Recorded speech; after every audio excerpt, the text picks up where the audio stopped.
Smog बनती क्या, अगर उसका नाम भी देख लें, ये एक एमलगम है दो वर्ड्स का, स्मोक इन दी फॉग। पता है विंटर्स ड्राई हैं, क्यों डस्ट उड़ाते हो, क्यों डस्ट उड़ाते हो? क्या आपने सॉलिड वेस्ट मैनेजमेंट की प्रॉपर डिस्पोजल मैकेनिज्म के ऊपर काम नहीं कर? मैं आपके सामने 600 ऐसे वर्ड्स बोल दूं अनफॉर्चुनेटली जो कि concrete doable actionable quick fix arrangements हैं, इसको छोड़ के आप एक ट्रिवियल, एक मुंडेन और वेरी ऑर्डिनरी सॉल्यूशन ला रहे हो कि ह्यूमिडिफायर करके उसको ही एग्जर्बेट कर। आपने अपनी ट्रांसपोर्टेशन को तबाह बर्बाद किया हुआ है। यूरो स्टैंडर्ड, यूरो 5 स्टैंडर्ड का कोई फ्यूल पाकिस्तान में इस्तेमाल नहीं हो रहा। हमारी मोटर बाइक्स जितनी ज़्यादा पाकिस्तान के अंदर मौजूद हैं, इनमें कोई कैटालिटिक फिल्टर नहीं है।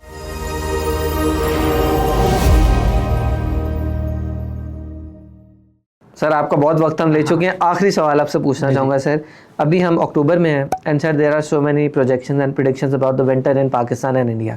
Specifically if you talk about Pakistan, तो सर पाकिस्तान के विंटर को आप कैसा देख रहे हैं? मुझे पता है सर अभी अक्टूबर में बैठ के फरवरी की बात नहीं करेंगे because you are an expert person और I know your timelines and I respect those timelines, but sir अगर एक्सपेक्ट करें कि कुछ इन्वायरमेंटल और क्लाइमेट पैटर्न्स हैं, कुछ वेरिएबल्स हैं जिनको कंसिडर करते हुए हमको बात कर सकते हैं, तो कहा जा रहा है कि विंटर जो है वो हो सकता है कि पिछले साल की निस्बत थोड़ा सा इंटेंस हो। डू यू एग्री और डिसएग्री? सर नंबर वन, जब हम क्लाइमेट की प्रोजेक्शंस करते हैं, क्लाइमेट मॉडल्स, तो we call climate as one of the complex, dynamic and chaotic, इसकी एक साइंस है। What does it? आपने डायनामिक और कायोटिक साथ कर दिया। बिल्कुल है, it is chaotic and dynamic. बिल्कुल। The reason is that it is temporal and as well as इसके अंदर मल्टीपल वेरिएबल्स इन्वॉल्व हैं। कुछ वेरिएबल्स ऐसे हैं जो कि it gives one type of indication, ठीक है, जिसको हम, आपने देखा भी होगा जब हम सीजनल प्रोजेक्शंस देते हैं तो हम 3 किस्म की प्रोबेबिलिटीज को डिफाइन करते हैं, जिसको हम टर्साइल प्रोबेबिलिटी कहते हैं। कुछ इंडिकेटर्स हैं यार, वो तो बता रहे हैं कि विंटर्स शायद ठंडी हो जाए, कुछ इंडिकेटर्स ये बता रहे हैं शायद विंटर्स नॉर्मल हो जाए, but there are other indicators, यानी it is just like a tug of war. कुछ उसको उधर खींचती है, कुछ उसको सेंटर में लाती है, आप कहाँ या कुछ उसको अभी मैं आपको बताऊं कि there are number of different climatic variabilities. कुछ वेरिएबिलिटीज वो हैं जो कि सीजनली शिफ्ट होती हैं, कुछ वो हैं जो इंटर सीजनली शिफ्ट होती हैं, कुछ ये हैं जो इंट्रा सीजनल। मैंने 3 वर्ड्स बोले, मैं इसको एक्सप्लेन करूंगा। इंट्रा सीजनल मीन्स के सीजन के अंदर भी कुछ ऐसी वेरिएबिलिटीज होती हैं जो कि आपके क्लाइमेट को एकदम चेंज कर देते हैं। जिस तरह आपने देखा हो कि अक्टूबर के एंड में, स्टार्ट में एकदम western disturbance I. It happened during the start of the western disturbance, वही जो मगरबी हवाएं आई और मगरबी हवाओं ने एक लो प्रेशर जनरेट किया, जिससे moisture from the Persian Gulf and also from the Arabian attract हुआ, and also some of the remnant moisture from the Mediterranean Sea, Black Sea and Caspian Sea का इफेक्ट हुआ। Turkey के मगरबी हवाएं हमेशा जो है ठंड लाती हैं। इट इज़ ऑलवेज के जब भी ट्रफ गुजरता है, यानी बारिश गुजरती है मगरबी हवाओं से, तो मौसम ठंडा होता है। लोगों ने एकदम लगा दिया लानीना आ रहा है, शदीद सर्दियाँ आने वाली हैं, पता नहीं क्या होने वाला है पाकिस्तान में, पता नहीं क्या होने वाला है। कम ऑन, इतनी अल्लाह ताला की ये जो कुदरत है ना, इतनी अल्लाह ताला ने स्पॉन्टेनियस नहीं है, स्पॉन्टेनियस भी नहीं है, और इतनी सिंपल भी नहीं है कि एक फैक्टर आपको बता देगा, एक लानीना बता देगा। सर मैं आपको ये बताना चाह रहा था कि इंट्रा सीजनल, जिस तरह ये इंटर सीजनल, और फिर कुछ ऐसे होते हैं साइक्लिकल बिहेवियर, यानी 1 साल से भी ऊपर के बिहेवियर जो कि साइक्लिकल। हम जब विंटर्स की बात करते हैं या फ्यूचर क्लाइमेट आउटलुक की बात करते हैं, तो हम कुछ ओशियानिक सर्कुलेशंस को देखते हैं, पैटर्न्स को, जिसको हम ओशियानिक ऑसिलेशंस। देन हम कुछ सर्कुलेशन पैटर्न्स देखते हैं जो समंदर आपस में रद्दोबदल करते हैं। मैं एक्सप्लेन करता हूँ, थोड़ा सा मुझे दें, और जहाँ भी मैं एक टफ वर्ड्स बोलना शुरू करूँ तो आपने मुझे, सर वो मेरे जैसे ऑडियंस है ना, हम लोग उनको समझाना। देखिए हमारा जो अल्लाह ताला ने क्लाइमेट बनाया ना, ये 5 डिफरेंट फोर्सिंग एलिमेंट्स के इर्द गिर्द घूम रहा है। बिल्कुल, मतलब ये 5 डिफरेंट फोर्सेज हैं। नंबर 1, एक फोर्स ये है जिसको हम रेडिएटिव फोर्सिंग एलिमेंट कहते हैं, यानी सूरज से आने वाली रेडिएशन है, यानी रेडिएटिव फोर्स है। कुछ ऐसी फोर्स है जो कि गर्मी, जो कि धूप सूरज ला रहा है, रेडिएटिव फोर्सिंग है, radiative force. Then there is another force which is very important, जो अर्थ रोटेशन की वजह से आती है। अर्थ खुद भी रोटेट कर रही है, और ये रोटेशन की वजह से जो भी इधर की हवा है, विंड है, उसने कहीं ना कहीं अर्थ अपनी action of this you know the movement, ये इसको मूव करता है, जिसको जब भी कोई चीज घूमेगी तो वो अपने अंदर जो चीजें उनको भी घुमाएगी, action under the action of gravity, उसके साथ उस तो यू हैव कोरियोलिस फोर्स है ये जो जमीन के घूमने की वजह से फोर्स द फोर्स जो कि एक्सर्ट होती है because of the motion of the Motion of the- eastward move कर रही है अराउंड 1635 किलोमीटर पर आवर की स्पीड से। बिल्कुल और सर हम भी मूव करें इसी स्पीड से sir near equator it is around 1635 and we are also moving continuously. Continuous. एक फोर्स ये है जो कि ऊपर से रेडिएटिव फोर्स जिसको radiative forcing आपने- एक फोर्स है जो कोरियोलिस फोर्स है जो जमीन के देयर इज घूमने another force which is known as pressure gradient force. Different pressures develop होते हैं अर्थ के डिफरेंट रीजन्स के ऊपर। और जहाँ प्रेशर का फर्क होगा उससे जहाँ पे gradient- प्रेशर होगा जो हायर प्रेशर से लोअर प्रेशर की तरफ एक फोर्स बिल्कुल ठीक है, करती है। बिल्कुल। Pressure gradient force, Coriolis force, radiative force. Then there is third force जो इनको बैलेंस कर रही होती है कोरियोलिस को और प्रेशर ग्रेडिएंट को, जिसको हम जियोस्ट्रॉफिक इफेक्ट भी कहते हैं, जियोस्ट्रॉफिक फोर्स भी कहते हैं। Okay, sir. Then there is another force that is basically the gravitational force itself, जो under the action of gravity, this force is Thanks to also, Newton, sir. Thanks to the Newton as well. So these are 5 forces and there is always a battle between these. ये forces different, ये 5 forces जो हैं ये अर्थ के climate को 5 तरह से change करती है, 5 तरह से कंट्रोल करती है। 5 फोर्सेस हैं और 5 क्लाइमेट के सब कंपोनेंट्स बनते हैं। यानी अब इन 5 सब कंपोनेंट्स और 5 फोर्सेस का मिलाप होगा तो जाके आपको समझ आएगी कि आगे क्लाइमेट प्रोजेक्शन क्या है। यानी इतना सिंपल नहीं है। 5 forces, radiative force, the geostrophic force, the Coriolis force, and then you have a pressure gradient force, and then there is another force that is the action of the gravity. Then we have the other 5 components के ये forces का रद्दो अमल oceans पे क्या है, water body पे क्या है। यानी surface motion जो surface sea surface के ऊपर क्या tidal effect है, ocean के ऊपर क्या वो रद्दो अमल है, यानी hydrosphere वाटर के ऊपर इन फोर्सेस का क्या इफेक्ट है। सर तो आखिरी सवाल सर आप सुनेंगे, ओके ओके सुनेंगे जी जी ताकि लोग समझें कि अल्लाह का बनाया हुआ क्लाइमेट सिस्टम। सर यहाँ पे एक सवाल ऐड करना चाह रहा था सर आपके मुताबिक ये लग रहा है कि इन 5 फोर्सेस को जब तक आप स्टडी नहीं करेंगे, मैं आपको एक्सप्लेन कर देता हूँ कि इन फोर्सेस से होने वाला है। सर मैं सवाल लेके आ रहा हूँ ना आगे। अच्छा सर अब सादा सवाल ये कि अभी हम विंटर के बारे में 100% कुछ नहीं कह सकते बिकॉज ये चीज़ें चल रही हैं। सर ज़मीन जो है, सतह ज़मीन, लैंड जो है, उसको समझना ज़्यादा ज़रूरी है या समंदर को समझना ज़्यादा ज़रूरी है सर्दी के मामले में कि सर्दी कब आएगी? मुझे पता सर ये सवाल अपनी नौयत का एक और मुश्किल सवाल है, लेकिन सादा इंसान के लिए समझना ज़रूरी है क्योंकि आपने जिक्र किया ओशन का। तो इससे पहले कि आप ओशन की तरफ जाएँ तो हमें समझा दें कि हम लैंड पर रह के इसके डायनामिक्स को समझें कि सर्दी कब आएगी या ओशन को समझें। सर दुनिया की हर चीज़ दूसरी कंपोनेंट के ताबे है। कंपोनेंट के साथ आपने सिम्बियोसिस, मैं 2 वर्ड्स यूज़ करूंगा उसके बाद मैं उनको एक्सप्लेन नहीं करूंगा। हमारी दुनिया में अल्लाह ताला ने एक म्यूचुअल रिस्पेक्ट रखी हुई है, एक म्यूचुअल रिलेशन रखा हुआ है। There is a mutual relation between all सब कंपोनेंट ऑफ दिस इकोसिस्टम। हर चीज़ अल्लाह ने पर्पसली क्रिएट की है इस दुनिया के अंदर। एक पत्ता भी जो बनता है उसका भी एक इफ़ेक्ट होता है इस सिस्टम के अंदर। इसको हम कहते हैं सिम्बियोटिक रिलेशन, या इसको जो आपने क्लाइमेट नीश एक सुइटेबल क्लाइमेट बनता है तो किसी चीज़ ने जन्म लेना होता है, जिसको फिनोलॉजिकल कर्व्स। चलें उस डिबेट को छोड़ें, आप बात कर रहे हैं कि ज़मीन और समुंदर, क्या इसमें से फोर्स कौन सी, लेट्स से कौन सी चीज़ को ज़्यादा देखें, कौन ज़्यादा डोमिनेट करेगा? सर इस चीज़ को कहा जाता है कपलिंग। हमने कपलिंग इफेक्ट देखना है कि इन दोनों का आपस में कपल्ड इफेक्ट क्या है, यानी दोनों मिलके क्या बनाएंगे, म्यूचुअल रिस्पेक्ट क्या है, म्यूचुअल रिलेशन क्या है। देखें हर चीज़ को अल्लाह ताला ने दूसरी चीज़ के ताबे किया हुआ है। तुम में से हर एक रैया और उससे अपनी रैयत के बारे में पूछा जाएगा। यानी ये कायनात की हर इकोसिस्टम के अंदर एक छुपी हुई कोरियोग्राफी है, एक डिवाइन एक टेपेस्ट्री है, फैब्रिक्स है, डिज़ाइन है, कंस्ट्रक्ट है, कोई डिवाइनली क्रिएटेड आर्किटेक्चर है, मैट्रिक्स है ये दुनिया। इस कायनात का इतना सामना सजे, मतलब ओशन और जमीन एक दूसरे की इज्जत कर रहे थे और इस बैलेंस को हमने डिस्टर्ब। सर इसको मैं एक सिंपल अल्फाज में आपको बात कर दूं, every entity in this कॉस्मिक्स world creates a ripple, यानी वो एक इस कायनात के अंदर एक रिपल क्रिएट करता है, यानी डिस्टर्बेंस क्रिएट करता है। और वो डिस्टर्बेंस इस कायनात के इकोसिस्टम के अंदर अपना इम्प्रेशन छोड़ती है। यानी क्या मतलब कि आज मैं मौजूद हूँ, तैयब के उठने बैठने इन अल्फाज का एक कॉस्मिक रिपल इफेक्ट है जो उसकी वाइब्रेशन या जिसको स्ट्रिंग थ्योरी कहते हैं इस पूरी कायनात में फिरेगी।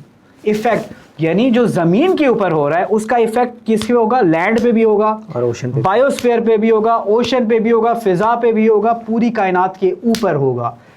कायनात एक दूसरे का एहतराम करना सिखाती है क्योंकि वी आर कनेक्टेड। ये एक ग्रैंड कॉस्मिक रिलेशन है, कॉस्मिक डिज़ाइन है। देखिए मैं आपको एक बात बताना चाह रहा हूँ, मैंने आपको बताया 5 फोर्सेस हैं, उसके नीचे 5 डिफरेंट स्फीयर्स हैं। हाइड्रोस्फीयर, ओशन के अंदर फोर्सेस का कुछ टकराव होता है आपस में, और उसी का टकराव की वजह से एटमॉस्फेयर के ऊपर कोई फोर्सेस का टकराव से एक सर्कुलेशन बनती है। यानी कुछ हाइड्रोस्फीयर वाटर बॉडी के ऊपर होता है, कुछ होता है एटमॉस्फेयर यानी हवा के ऊपर होता है। थर्ड एक फोर्सिंग एलिमेंट जो करती है वो लिथोस्फीयर के ऊपर, आपकी लैंड के ऊपर भी इसका इफेक्ट है। उन 5 फोर्सेस से कुछ circulation leading to cryosphere. Cryosphere फिर आपकी जो glaciated ice cover, ice sheets, permafrost and all those icy structures, उसका स्फीयर के ऊपर भी इंपैक्ट होता है। And then the fifth one biosphere, flora and fauna, हम सब यानी क्लाइमेट सिस्टम जब हम बनाते हैं ना, जिसको हम जनरल सर्कुलेशन मॉडल्स कहते हैं या जिसको हम ग्लोबल क्लाइमेट मॉडल्स कहते हैं, ये पूरी इक्वेशंस हैं, डायनामिक कम्प्लेक्स केयोटिक इक्वेशंस हैं जिनमें हम 5 फोर्सेस को 5 सब कंपोनेंट्स की मॉड्यूल्स के ऊपर रिलेट करते हैं। यार थर्मल फोर्स का कितना रेडिएटिव फोर्सिंग एलिमेंट आ रहा है, सर्दियों में थर्मल फोर्स कम हो जाती है, लेकिन क्रियोलिस इफेक्ट उस पर क्या बनेगा, प्रेशर ग्रेडियंट इफेक्ट क्या बनेगा, और वो एक कम्प्लेक्स इक्वेशन के अंदर कम्प्लेक्स इनिशियल वैल्यूज निकलती हैं। और उसके बाद आपका जनरल सर्कुलेशन मॉडल कहता है यार इस साल प्रोबेबिलिटी, टर्साइल प्रोबेबिलिटी 80% है बिलो नॉर्मल, 20% है नॉर्मल की, या 50% अबव नॉर्मल है, 30% नॉर्मल और 20, यानी हम प्रोबेबिलिस्टिक आंसर देते हैं। जाते जाते ये जो आखिरी वर्ड है टर्साइल प्रोबेबिलिटी, टर्साइल को भी थोड़ा सा टर्साइल का मतलब है 3 हिस्सों में प्रोबेबिलिटी को डिवाइड किया है। ठीक है। नॉर्मल हम समझते हैं जो लास्ट 30 इयर्स नॉर्मल है, दैट इज नॉर्मल। इस नॉर्मल से बियॉन्ड ये फोर्सिंग एलिमेंट्स और ये सब कंपोनेंट्स बता रहे हैं, तो इट इज बियॉन्ड नॉर्मल। ठीक है। ये तमाम 5 फोर्सिंग एलिमेंट्स 5 सब कंपोनेंट्स को बिलो नॉर्मल कर रहे हैं।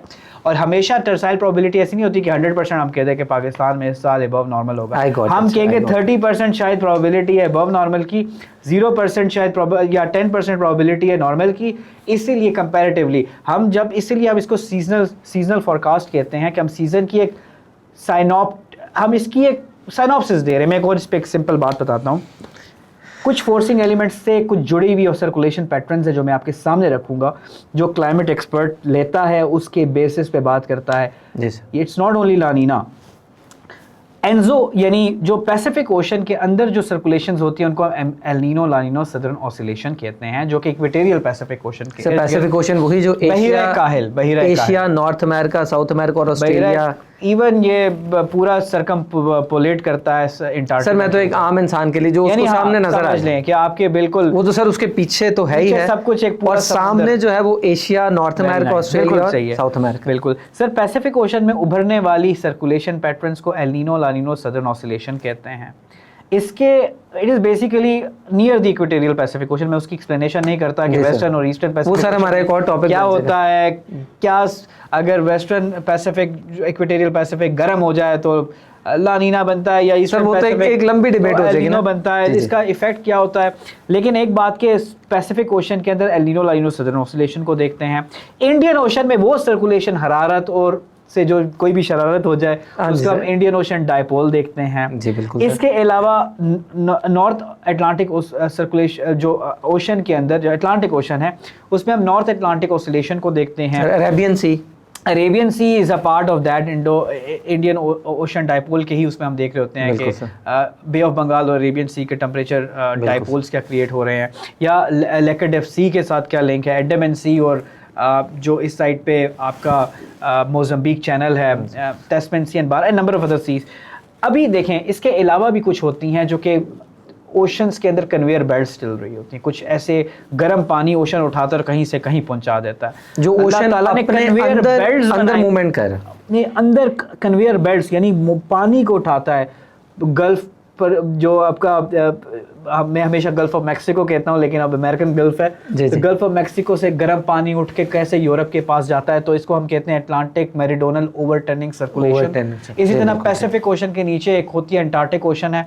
अंटार्कटिक ओशन में एक सरकमपोलर सर्कुलेशन, जिसको हम अंटार्कटिक सरकमपोलर सर्कुलेशन करते हैं। बिल्कुल इसके ठीक। अलावा कुछ अल्लाह ताला ने थर्मल हाइज भी बनाए हुए हैं। थर्मल यानी प्रेशर ग्रेडियंट, जो कि थर्मल वजह से लैंड सरफेस की गर्म और समुंदर के ठंडे होने की यानी थर्मल डिफरेंस की वजह से बना है। यानी वो प्रेशर ग्रेडियंट्स बने हैं जिसमें थर्मल इन्फ्लुएंस ज़्यादा, थर्मल प्रेशर ग्रेडियंट्स जिसमें हमारे पास साइबेरियन हाई आता है। ठंडा हो जाता है बहुत ज़्यादा आपका साइबेरिया का रीजन, जहाँ पे जितने भी पहाड़ हैं, जिसमें आपके पास number of Stan of mountains हैं, या आपके पास कोलाइमा माउंटेन है, we have Verkhoyansk and the other, ये जो गोबी डेजर्ट के ऊपर का रीजन है। ये सारा जो आपका साइबेरिया जब ठंडा हो जाए तो एकदम वहाँ पे हाई प्रेशर, ठंडी हवा कंडेंस होती है, प्रेशर सरफेस प्रेशर इंक्रीज होता है, साइबेरियन हाई। ये साइबेरियन हाई का भी इन्फ्लुएंस होगा विंटर के ऊपर। नॉर्थ अटलांटिक ऑसिलेशन जो है वो भी प्रेशर ग्रेडियंट है between the Azores high. Azores high का मतलब है स्पेन के करीब और पुर्तगाल के करीब जो एजोर्स ट्रिपल जंक्शन है, जहाँ पे मेडाइरा आइलैंड है, कैनेरी आइलैंड है। तो कैनेरी और एजोर्स और मेडाइरा आइलैंड के पास जो हाई प्रेशर क्रिएट होता है, प्रेशर क्रिएट होता है वो, और उसके ऊपर जो नॉर्थ अटलांटिक के पास आइसलैंड या ग्रीनलैंड के पास लो प्रेशर। तो हाई से लो प्रेशर के दरमियान में क्या ग्रेडियंट है, तो वह होता है बेसिकली नॉर्थ अटलांटिक ऑसिलेशन। यानी मैं इन सर्कुलेशन पैटर्न्स एटमॉस्फेयर के अंदर लैंड सरफेस टेम्परेचर या नदर्न हेमिस्फीयर या बोरियल जो आपका विंटर है उसमें कितनी स्नोफॉल हुई है, उसका रिलेशन हम पिछले साल से देखते हैं। इनको देखते हुए क्लाइमेट एक्सपर्ट डेटा फीड करता है जनरल सर्कुलेशन मॉडल्स के अंदर, फिर मॉडल आपको बताता है कैसा अब हमारे पास जो इसको फिर हम मल्टीपल मॉडल का इंसेंबल भी करते हैं। हमारे पास जो विंटर्स की प्रोजेक्शन है, अभी मैं आपको क्योंकि हम अभी चल रहे हैं सीजनल देते हैं नॉर्मली, जितनी भी मेट की जो एक्चुअल सीजनल फॉरकास्ट है वो 3 महीनों के लिए होती है। फिर लॉन्ग रेंज क्लाइमेट प्रोजेक्शन पूरे साल की भी हो सकती है couple climate inter project models के थ्रू। CCIMP6 के डिफरेंट नीचे GCMs के इक्वेशंस अवेलेबल हैं। कुछ आप उससे लें, 7-8 इक्वेशंस हम यूज़ करते हैं, कभी 12 इक्वेशंस यूज़ करते हैं। उनसे हर एक आउटपुट निकालते हैं, उनको इंसेंबल करते हैं, वेटेड एवरेज देते हैं, और उससे हमारे पास एक आउटपुट निकलता है कि यार इस साल अगले 12 महीनों में ये प्रोजेक्ट ये हो सकता है। क्लाइमेट मॉडलिंग कर सकते हैं आप, वेल एंड गुड। और ये मल्टीपल टाइम पे क्लाइमेट मॉडलिंग आपको एक इनिशियल अंडरस्टैंडिंग, फर्स्ट कट या एक एम्ब्रियोनिक विजन दे देती है कि ये होने वाला है। जो हमारा इदारा है, हम 1 साल की इस तरह की क्लाइमेट प्रोजेक्शंस डेवलप करते हैं। CCIMP6 की approved United nation framework of climate change से रिलेटेड अप्रूव्ड मॉडल्स को यूज़ करते हुए हम करते हैं। सीजनल प्रोजेक्शन के लिए हम सीजनल एनॉमलीज़ को देखते हुए टर्साइल प्रोबेबिलिटी निकालते हैं। तो अगले 3 महीने में अगर मैं बात करूँ अक्टूबर, नवंबर और दिसंबर तक, तो इस बार नियर नॉर्मल या थोड़ा सा स्लाइटली लैंड सरफेस टेम्परेचर ज़्यादा देखने को मिलेगा। यानी और डे टाइम पे, नाइट टाइम पे डायरनल टेम्परेचर वेरिएशन, यानी नाइट टाइम पे टेम्परेचर ठंडा ज़्यादा होगा। बिकॉज अगर आपका डे गर्म होता है और आपके पास ड्रायर डेज ज़्यादा हैं, तो नाइट आपका जल्दी वो रेडिएटिव फोर्सिंग जो लॉन्ग रेंज इंफ्रारेड के ज़रिए निकालती है, फॉग और स्मॉग बनने का कंडीशन ज़्यादा बनता है। यानी अक्टूबर के एंड, नवंबर के वस्त में, नवंबर के एंड और दिसंबर में हम अच्छी खासी ज़्यादा इंटेंसिटी की स्मॉग देखेंगे बड़े शहरों में, जहाँ पे इंडस्ट्रियल इमिशंस हैं, a number of other crop industrial हैं, डोमेस्टिक है, ट्रांसपोर्टेशन के थ्रू है, एग्रीकल्चर के थ्रू है, and other fugitive dust construction practices की वजह से स्मॉग बनेगा। हम सेकंड देख रहे हैं कि थोड़ा सा स्लाइटली हल्का सा ड्रायर सीज़न है इस बार। विंटर्स हमारी ड्राई हो रही हैं, हर आने वाली विंटर ड्राई बनती जा रही है अनफॉर्चुनेटली। वो क्लाइमेट ऐसे पैटर्न्स बना रही है, विंटर जो है वो लैप्स कर रही है, विंटर जो है वो डिले कर रही है, सीजनल शिफ्ट आ रहा है। जो हम दिसंबर में ठंड देखते थे वो जनवरी की तरफ भाग रही है, यानी विंटर श्रिंक हो रही है, डिले हो रही है, लैप्स कर रही है, सीजनल वेरिएशन आ रहा है, शिफ्ट हो रही है। क्लाइमेट मॉडल्स बता रहे हैं कि slightly below rainfall is expected, ज़्यादा बारिशों की तवक्को ना रखें अगले 3 महीनों में टर्साइल प्रोबेबिलिटी के अकॉर्डिंगली। और जो 3 माह के लिए ड्रायर भी डेज आप देखें। बर्फ़ की बात की जाए, स्नोफॉल, तो लेट दिसंबर में कुछ ना कुछ बर्फ़ देखने को नज़र आएगी नदर्न रीजन्स में। एक वेस्टर्न डिस्टर्बेंस या मगरबी हवाओं से उदारा और एक लानीना के ऊपर ये जो सीजनल वेदर के गुरुज बने हुए हैं, मैं हाथ जोड़ के कहता हूँ अल्लाह की बनाई हुई जो ये क्लाइमेट जो है ये इतना मॉडलिंग है। मॉडलिंग इतनी सिंपल नहीं। सर एक और एपिसोड में आपका बहुत बहुत शुक्रिया, और उम्मीद करते हैं कि जी आपने इसमें बहुत कुछ सीखा होगा। हम सम अप करते हैं कि हमने जिक्र किया फॉग के बारे में, हमने समझा स्मॉग को, और तीसरा मोस्ट इंपॉर्टेंट क्वेश्चन कि विंटर्स कैसे रहेंगे। डॉक्टर तैयब के साथ इस डिस्कशन में हमने समझने की कोशिश की कि ये इतना सिंपल नहीं है कि 2+2 = 4, ये ऐसा नहीं है। क्लाइमेट मॉडल्स हैं, प्रोजेक्शंस हैं, उनकी बेस के ऊपर एक बात की जाती है। और तैयब साहब ने और हमने इस डिस्कशन में बार बार एक वर्ड यूज़ किया कि एक क्लाइमेट मॉडल अल्लाह का भी मौजूद है, जिसको हमने बहुत हद तक डिस्टर्ब किया। और दुनिया का क्लाइमेट मॉडल समझने के लिए बहुत सारे मल्टीपल पैरामीटर्स हैं जिनको समझना बहुत ज़रूरी है, जिनमें से कुछ का जिक्र जो है वो डॉक्टर तैयब ने किया। फाइनली हम ये कहेंगे कि विंटर्स के बारे में हम ये नहीं कह सकते कि पिछले साल के निस्बत बहुत ज़्यादा ठंडे होंगे, लेकिन एक्सपेक्टेशंस ये है कि दिन और रात के टेम्परेचर में बहुत ज़्यादा फ़र्क देखने को मिल सकता है। ऐसे ही है सर। इंशाल्लाह नेक्स्ट एपिसोड में फिर आपसे मुलाकात होगी। Until then take care of yourself. अल्लाह हाफ़िज़।